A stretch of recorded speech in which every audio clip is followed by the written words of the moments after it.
your collaboration with Double Down News, Matt, where I'm gonna try to do this, where you are putting together a charge sheet that will see Starmer, Sunak, Lamy, Cameron, Healy, and Shapps indicted by the ICC for ordering British participation in the Gaza genocide. So I want to ask you about this because, I mean, certainly I have a slight differencing of opinion in the way that it is framed, that I'd love to hear your pushback on this, that the UK is somehow outside of the imperialist agendas. Like, these figures are outliers in terms of the UK.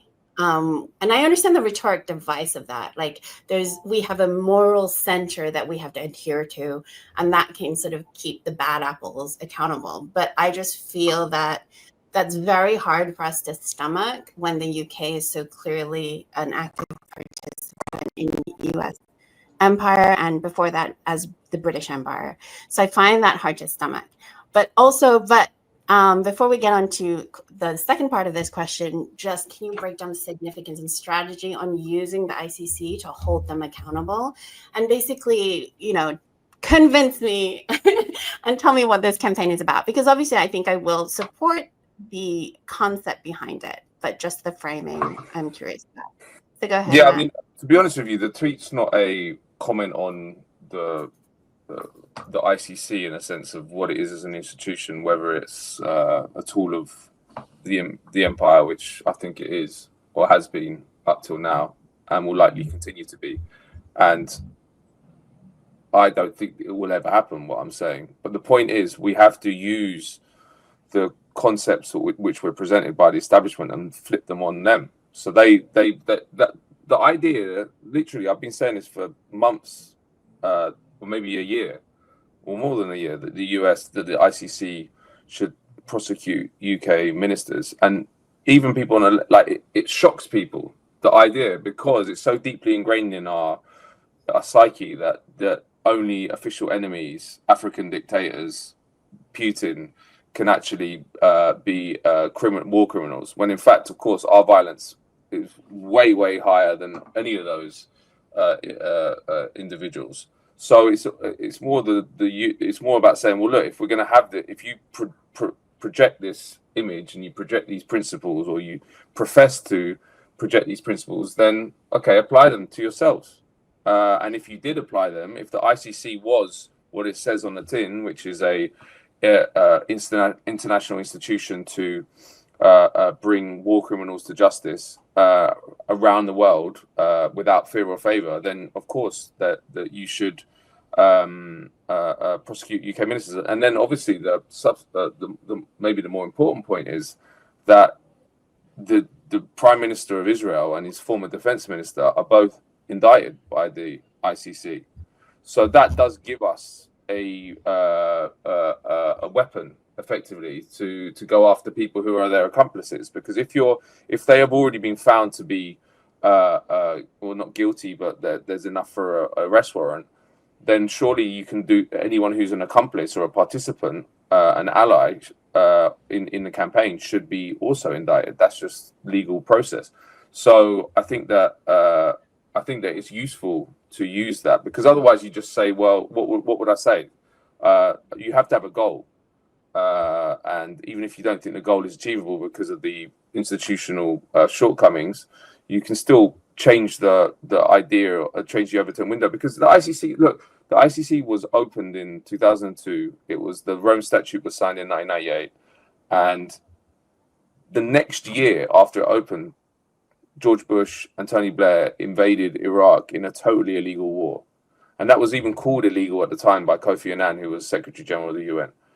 And they've never even contemplated opening a case against Bush and Blair. So it was obvious from the start that it wasn't actually going to do what it said it was going to do. But again, you can use these. The norms that are used to project soft power can be used against them. Because if you we did that with the Assange campaign. If you constantly use the free press as a way to project power around the world and hammer official enemies, then we have a tool to then say, well, look, this is, if you constantly say you support freedom, why have you got a journalist in prison? And it goes to war, to human rights, everything. So I think we can use that. I don't think it will happen, obviously. Well, not obviously, but I don't think it will happen. But we should push for it. And I think that the Netanyahu and Gallant arrest warrants were a watershed, because they're obviously, it's not in the West geographically, Israel, but it's a Western colony. You know, it's not completely intertwined with the Western system. So the fact that happened was huge, and they knew how important it was, because, you know, they launched a massive campaign against Karim Khan, who was the chief prosecutor. They've had to take the mask off, because Netanyahu went to Hungary, which is a signatory to the ICC, after the arrest warrant. They didn't arrest him. So it just shows that, like, the system operates very nicely in theory, and when it's against official enemies, everything works as it should. As soon as something stops working as it should, like a Western leader gets indicted, they just throw it all out. You know, they allowed Netanyahu's plane with him on it to fly in French airspace and Spanish airspace after the arrest warrant. They should have grounded those planes. So the whole system is all smoke and mirrors. The international law is the same thing. Like, what it doesn't exist. It exists as long as it's applied. But if it's only applied to official enemies, then it doesn't exist.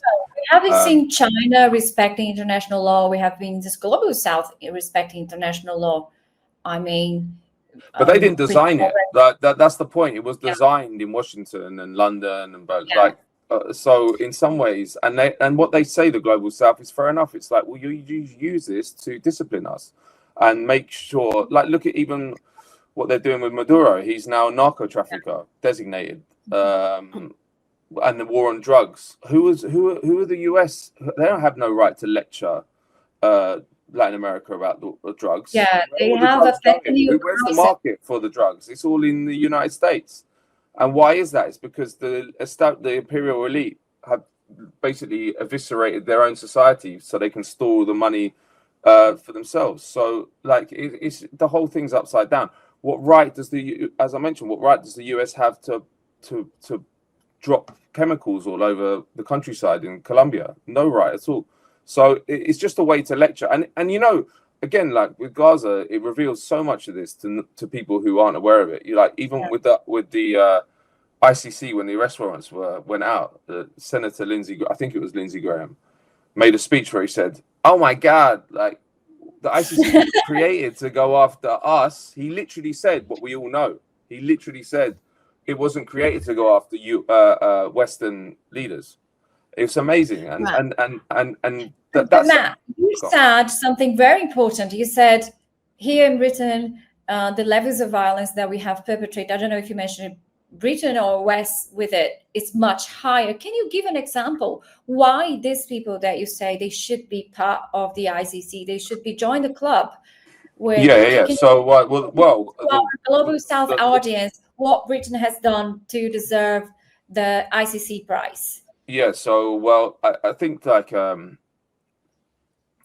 2003, that was an illegal invasion. As I say, it was based on cooked intelligence, blah blah blah. But that tweet that this whole thing started with referenced the genocide in Gaza, which I think just anyone from the outside can see that's like, there's less confusion or ambiguity about what's happened there than there's ever been about anything. Like, it was so clearly a genocide. It was so clear. There were just war crimes going on and on and on, which is why it's quite interesting that Israelis pushed the international legal system so hard that they had to issue the arrest warrants. I guarantee they really didn't want to do that but they literally were like, we can't survive as an institution if the whole world is watching what the Israelis are doing. They got Yoav Gallant going on TV and saying we're withdrawing all water, food, and electricity from 2.3 million people, half of whom are children, which is a contravention of the Geneva Convention. It's collective punishment.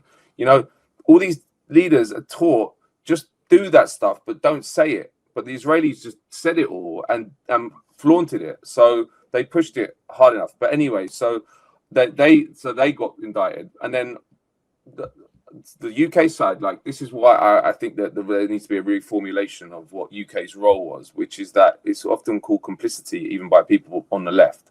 And complicity can be a crime, but it's not as serious a crime as participation.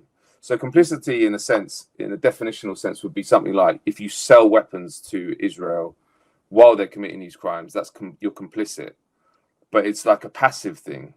Whereas if you're and this is why I think they're participants and it's more serious, is if you're collecting intelligence over that territory and handing that intelligence to Israel while they're committing the crimes, then you are a participant, and that's just the legal definition. And in fact, you mentioned Venezuela, well, if you put your soldiers there, as you have reported many times, if you train your soldiers with Israel, you make collaborations, I don't think you can get away saying you're just helping out. No, but again, that's an interesting, like, the training of Israeli soldiers, again, it's complicity, but I don't think that's participation. You're not unless you're directing.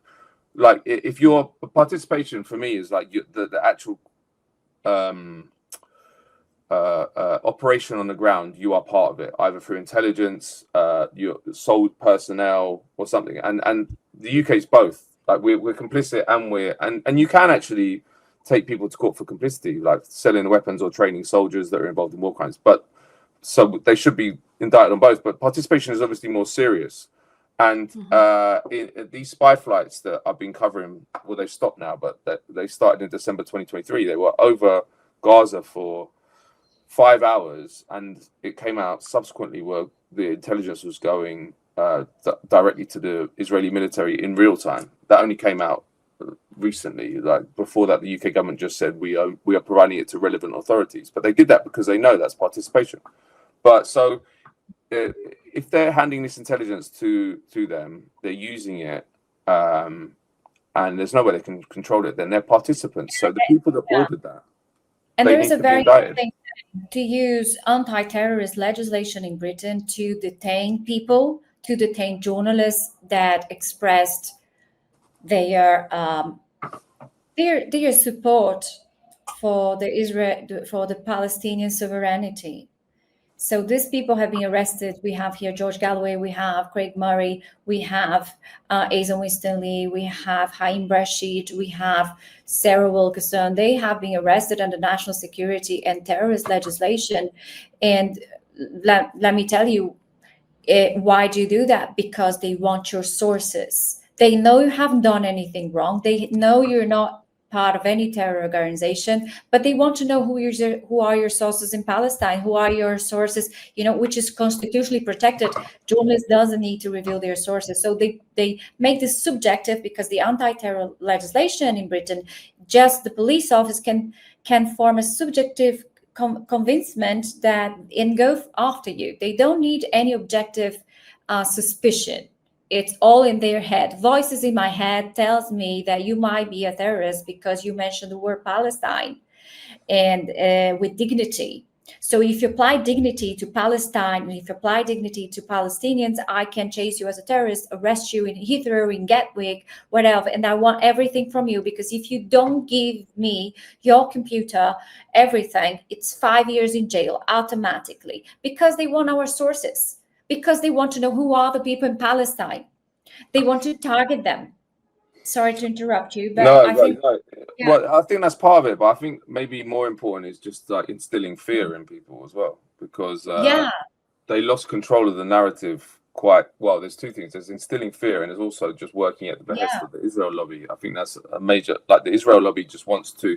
Zionism is a cross-border project. Like, it doesn't, and it only exists really because of it. It was always a lobbying operation. If you look at how the Zionist movement got the Balfour Declaration, they basically lobbied the British government relentlessly, Chaim Weizmann and other people, and effectively wrote the Balfour Declaration for the British government. Now, they knew from the start that the only way they'd get the Balfour Declaration, they'd get Israel established and then maintain it, was that they would have to lobby relentlessly the imperial powers that could keep them going, because it's a small country. 9 million people is smaller than Wales geographically. So the whole Zionism has always been imbued with lobbying, and the other point about it is not many people talk about it. Or it's more than that. I think it's intimidation, infiltration. Yeah, well, infiltration, meddling in national politics. Because if I'm paying British parliamentarians, Brazilian parliamentarians, trips, if I'm paying them to talk about, not to talk about, because we had a scoop here in Brazil that we had someone telling us, one of the members of parliament came up to me and said how the Israeli lobby was oppressing, intimidating them, and threatening them with lawsuits if they would talk about Palestine, if you would not remove the support for Palestine. And another 4 MPs came to me. So we released this scoop. So even in Brazil, which is not really much of an interest, it's not involved in this in any shape, well, not involved directly. So they are, it's intimidation. Also with money, blackmailing. I don't think this can call this a lobby. Do you think so, Matt? I think it is a lobby, yeah. I mean, it works in different ways. Like the tactics are different parts of it. So you've got like straight political lobbying, like Conservative and Labour Friends of Israel. You've got smearing, which is done often by groups like Anti-Defamation League or the Board of British Deputies in the UK, like, and then you've got funding, like APAC, funding political campaigns. There's many different parts of it. But altogether, that's what I call the lobby, just the various different elements. And the interesting thing is, like, part of it's got Israel in the title, but a lot of it doesn't. A lot of them call themselves Jewish organizations and present themselves as representing communal Jewish interests. But actually, they've been infiltrated and captured by the Israel. And there's many of those institutions in the UK, like Board of Deputies, which I mentioned, but also Jewish Labour Movement. And they effectively operate as Israel lobby groups, but actually it's a clever way of doing it because it's much harder to criticize them because it's seen as criticizing Jewish people rather than Israel, which it is. The other point is the anti-Semitism thing. Like, if you look, I literally don't know of a single organization which claims to be fighting anti-Semitism, which is not in fact underneath all the propaganda an Israel lobby group. That's a huge problem, and obviously makes anti-Semitism much worse. But so there's many parts of it, and I think part of the reason that it's taken off so much is partly because it was always integral to the Zionist movement, just for reasons of unique to the Zionist movement, in that it was I can't think of another occasion where they've got an imperial power to just impose another country on top of another country, but also the fact that it's quite small and has always needed a patron, which has been the United States, mainly from the 60s onwards. But that's one part of it. But also the other part is that people are scared to talk about it, or have been up till the Gaza genocide. I used to talk about the Israel lobby and I'd get called a crank or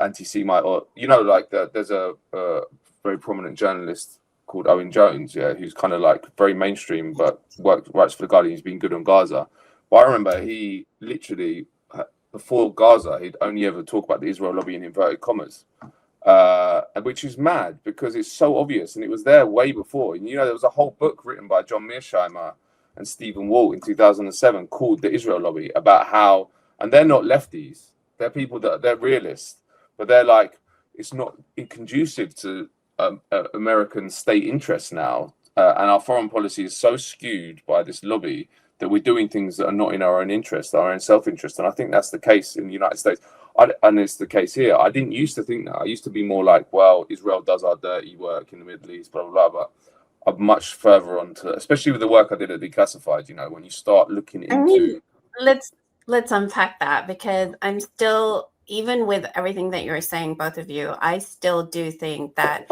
Israel is very much part of the U.S. empire, the Western imperialism before that, from its origin. But again, we're talking about power struggles within the empire. And I would also say that the thing about Zionism, which is perhaps unique in a sense, but it's not unique in terms of mechanism or in terms of intention or in terms of utility, but in terms of effectiveness. It is the most effective propaganda mask, ethical propaganda mask for imperialism that we've had like in the last 100 years. And so because had this moral army, the moral justification of saving the Jews, that's been so effective that they are allowed to act with complete impunity. So now what we're faced is, and I think often what is misunderstood, not by you guys, but in general, when we talk about these different factions within empire, is like, for example, just the deep state or NGOs or whatever. These are groups of people. They have jobs within that. They have infrastructure within the imperial appendages. So when they have their own self-interest in terms of how do they get more power. They're greedy. They're also, some of them, quite psychotic. How do they get more power? And that's what we're looking at, like these different factions within imperialism that are fighting it out for prominence or for more, for more relevance, especially as the Zionist mosque is failing. But I don't think any of the mechanisms that you're talking about, lobbying or intimidation or coercion, aren't things that already exist in empire. They do. And I would like to say too, like, this is my new catchphrase, but genocide is a feature of imperialism, not a bug. And this is just the most prominent genocide that we have. But certainly there have been many, many genocides in the past 100 years that have been completely ignored and haven't been labeled genocides. And they will continue to happen. So I think that's really important to factor in, because I know a lot of people who are like, well, Israel is controlling the US, or Israel isn't controlling the UK. And something you just said, Matt, about how Israel is no longer working in the interest of the US. And I just kind of not so much push back, but just sort of point out that US interests in terms of imperialism is so incredibly destructive and genocidal across the world. Are they just saying that they are finally, because the mosque of Zionism is falling, that is no longer useful for imperialism's purpose, which I'm kind of seeing now in the mainstream, as they sort of seem to be throwing Israel under the bus, trying to separate themselves. So I'm wondering, is that what Mearsheimer is talking about, or is it something else? I mean, I don't disagree with you. Like, I think maybe it's changed over the decades, and maybe the lobby wasn't in control. But look, just look at what is happening in the US, particularly. Like Thomas Massey went on Tucker Carlson and said every single congressperson and senator has a AIPAC minder that walks around with them. Miriam Adelson, who's a Zionist fanatic, gave $100 million to Trump, and Trump said, in my first term, you and your husband Sheldon Adelson were in the White House more than anyone else, and they told him to move the embassy to Jerusalem in his first time. Like, it's just clear. And then in the UK side, there was it's not separate, right? I think the issue that I'm having is because if you have there's not that. Well, and then like another example, like is the war machine. You can say stuff about our own government, right? You can criticize US foreign policy, UK foreign policy in this country, that stuff you can't say about Israel now. There's not people getting arrested. Their house was raided for criticizing Britain. But I don't know if that's... So what imperial function does it serve that our state is...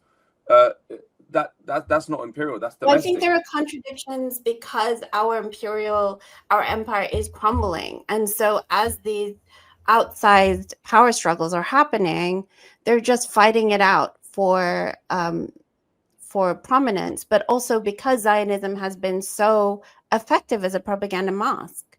It's been most effective.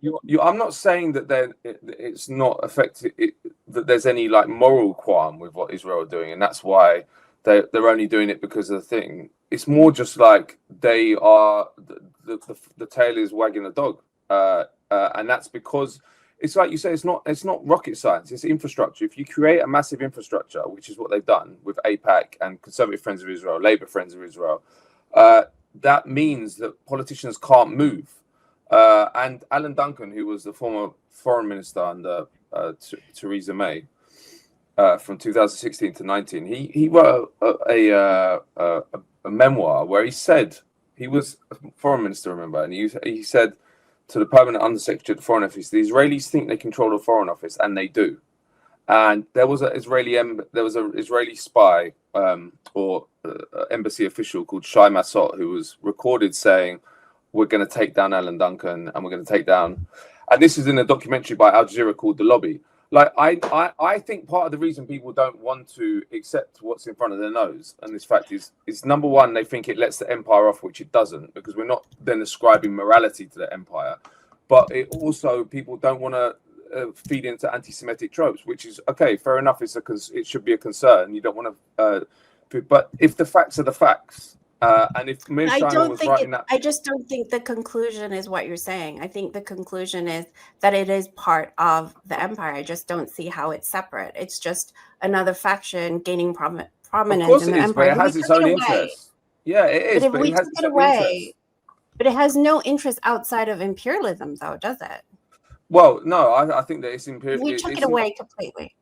It's not what fighting. Would happen? We would still have imperialism. Of course we would, yeah. But we're not talking about its role within the empire. We're talking about what it has done to the polities in the West, like the patrons. It has captured the state.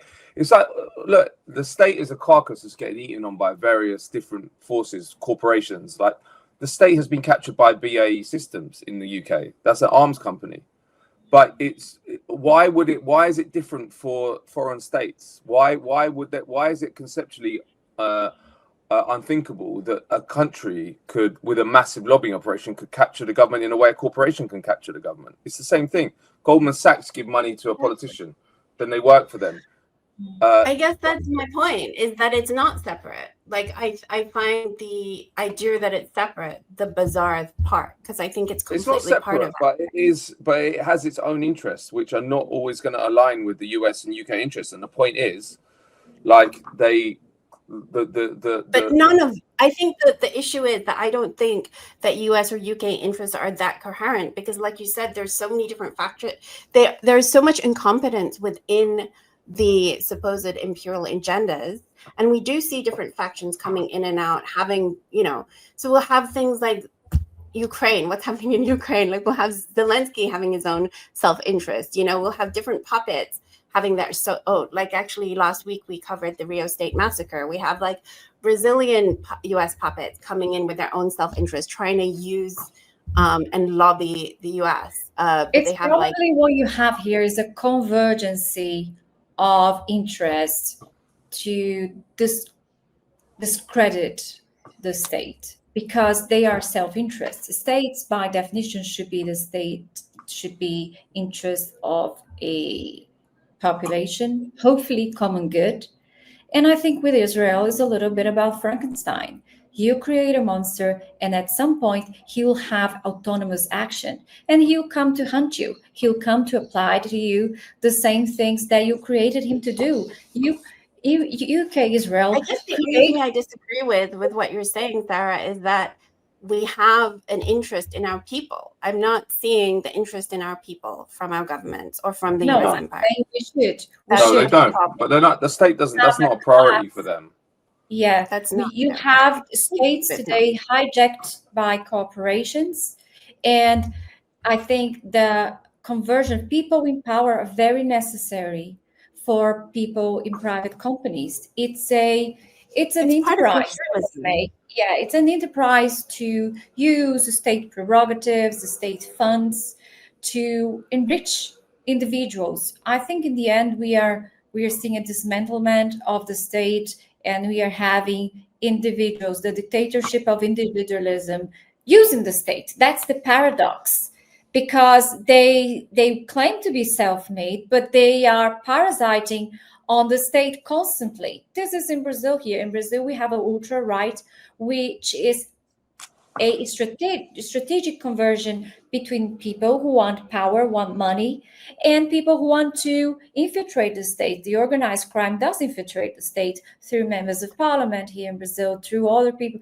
And I think when we are talking about Israel and the United States, I don't think it's clear for us what the complex game, who is, it's like an abusive relationship where they change roles. Now I am in control, now you are in control.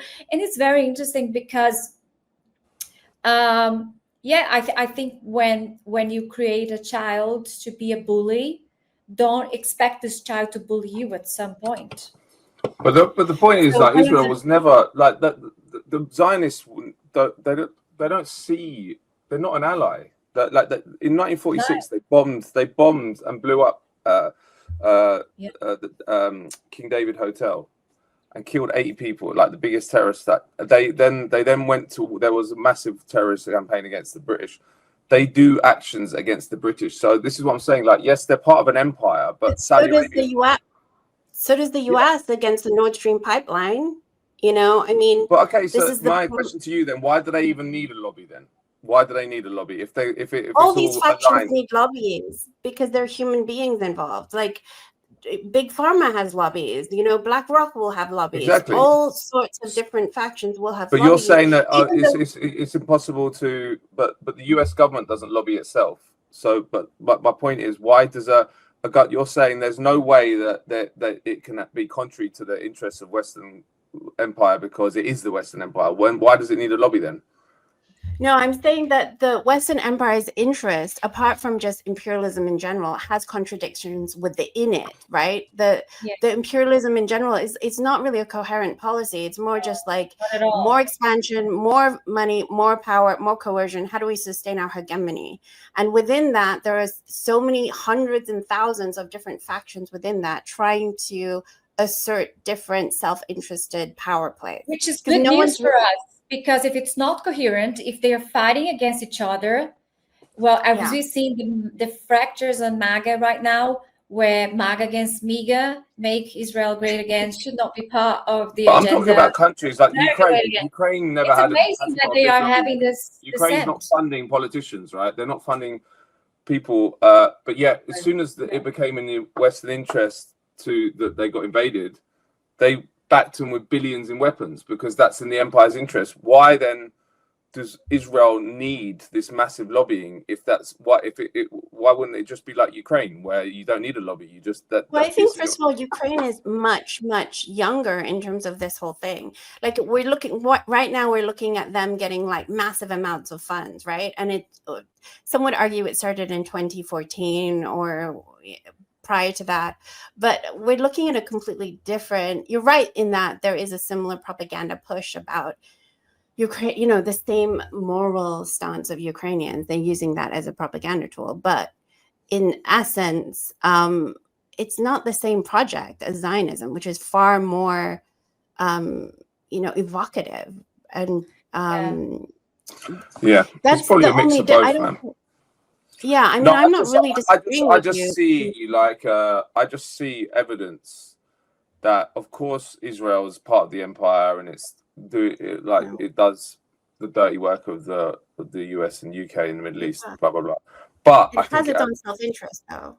But I also feel like it's captured the state and it in the US and the UK through lobbying, which means that the state doesn't always take actions which it would take otherwise. Like, for example, the domestic repression that we're seeing, we don't see it on any other issue. And I believe that's because of the lobbying.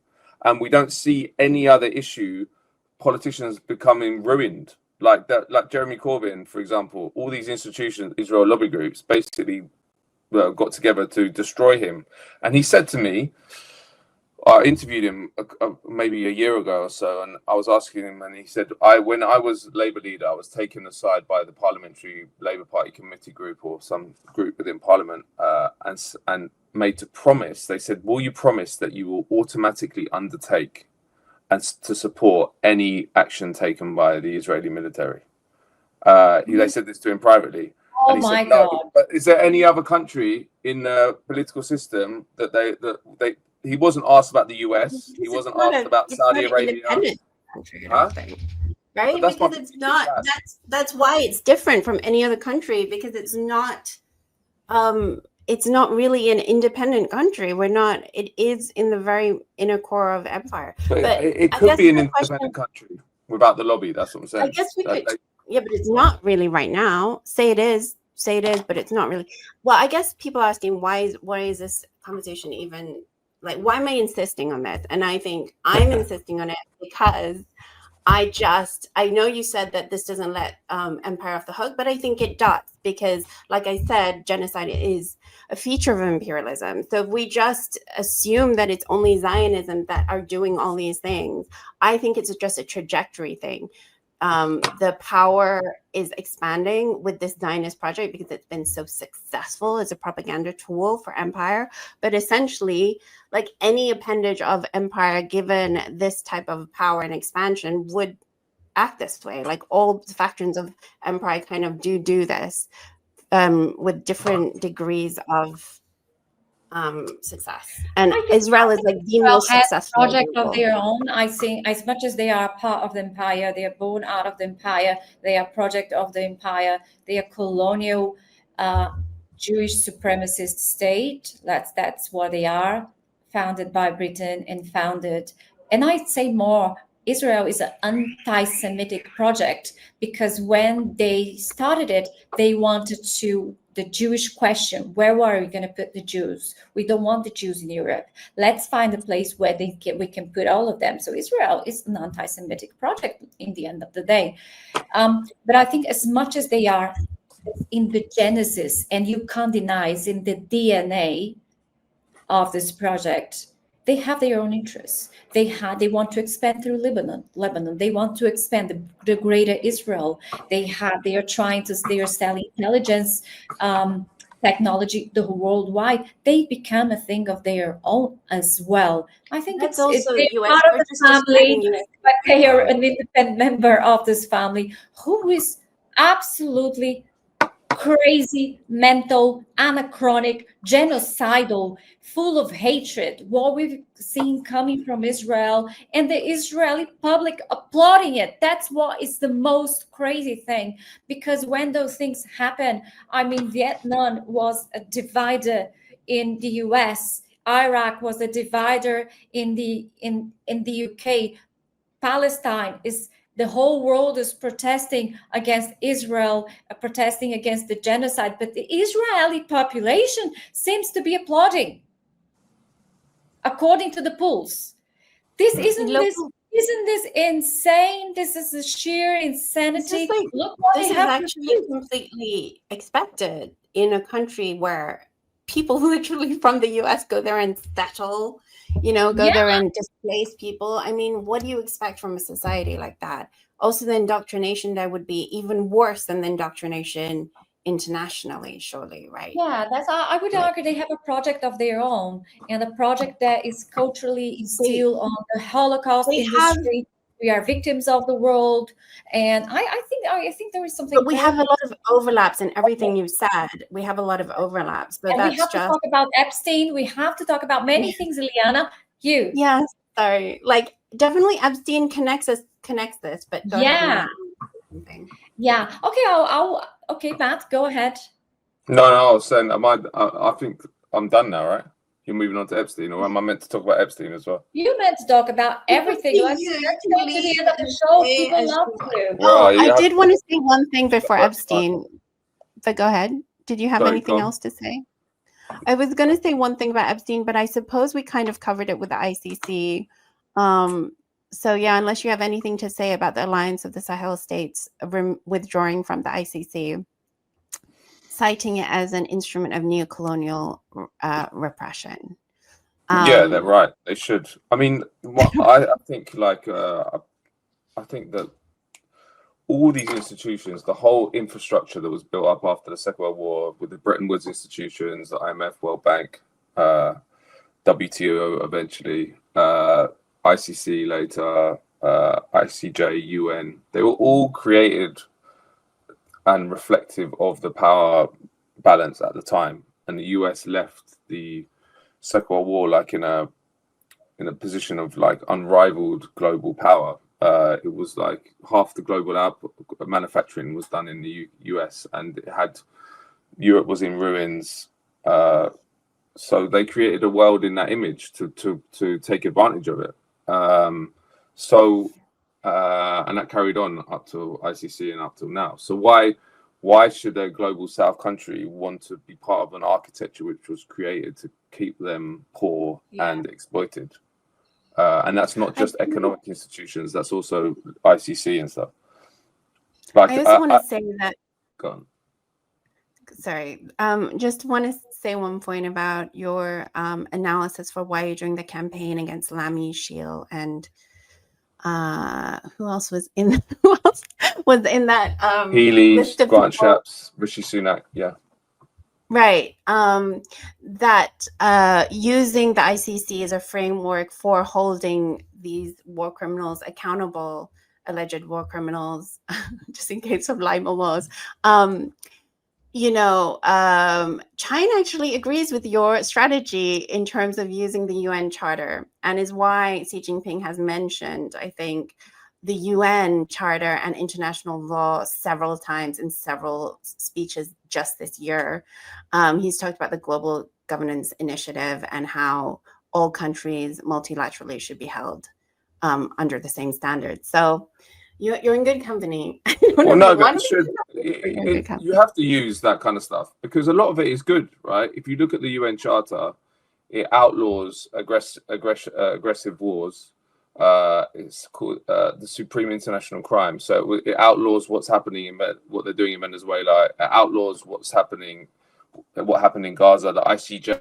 All of them can be used because you have to understand about the propaganda. The basis of propaganda is American exceptionalism and Western exceptionalism. The idea that we apply principles that we all agree with, right? Which is like democracy, freedom, human rights, peace.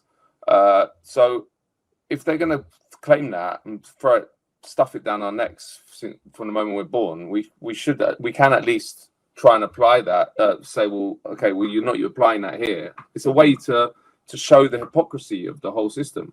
So it's definitely a useful tactic. And also on the ICC thing, like, I'm not hopeful it's going to happen, but the Netanyahu Gallant showed that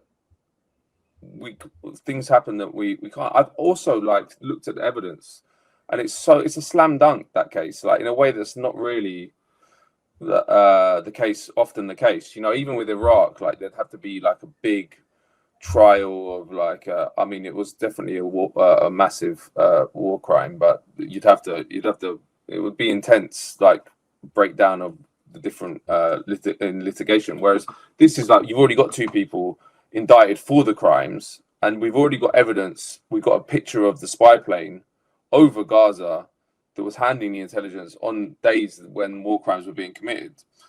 Like, there's no defense. So we have to push our imagination and normalize ideas that they don't want normalized. Like, our own leaders can actually be war criminals.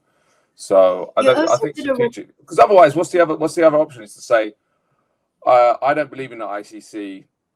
What do you then call for these ministers? What do you call for? There's no other way to hold them accountable in the framework of our country. A citizen's arrest, private prosecution, but like none of them are going to have any teeth.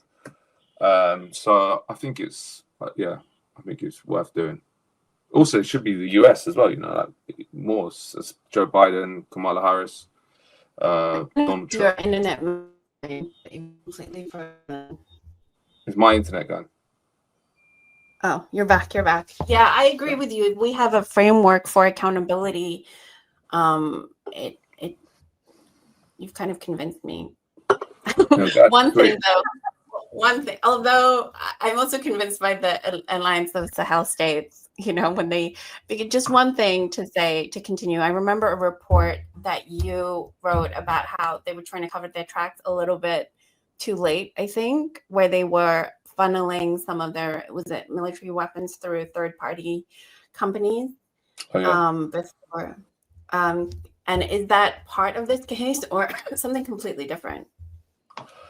Oh, you mean about the spy planes, right? Yeah. So they so the RAF, the Royal Air Force, which is the UK Air Force, were doing these flights from December 2023 to July 2025. So until recently, and they always turn their transponder off over the sea. They went from RF Akrotiri, which is the UK based on Cyprus, and like a 40-minute flight time from Gaza. They turned their transponder off over the sea, so you couldn't see what it was doing over Gaza. Then we found that this plane, we saw a plane going over Gaza, tracked it back to RF Akrotiri, and then saw that it wasn't operated by the RAF, and it was operated by this company called Sierra Nevada Corporation, which is a US company. was a very weird story. And then it transpired. So at that point, we published that story, and like at that point, we didn't know who the contractor was. So I thought it might be the Americans or the Israelis or the Gaza Humanitarian Foundation, because anyone can get one of these can rent one of these planes. And then, but subsequent to that story being published, the mainstream media got interested in the story for the first time, really. And the Times did 2 articles based on Ministry of Defense sources, like inside, and they revealed that the contractor was the UK. They said that, and the insider said that the UK were doing it because they didn't have enough planes to carry on doing it themselves, so they had to rent this US plane. They also said that the information was going directly to the Israeli military and in real time, so when the plane was in the sky, which we didn't know up to that point. We kind of assumed it, but whenever the government were asked, where's this intelligence going, they'd always say, they'd literally only say it was going to the relevant authorities. And then if there was a subsequent question saying, what are the relevant authorities? They'd be like, well, we can't tell you. So, but why were they trying to cover up that it was going to the Israeli military? Because you're handing intelligence to the institution that is destroying Gaza, carrying out war crimes, carrying out genocide.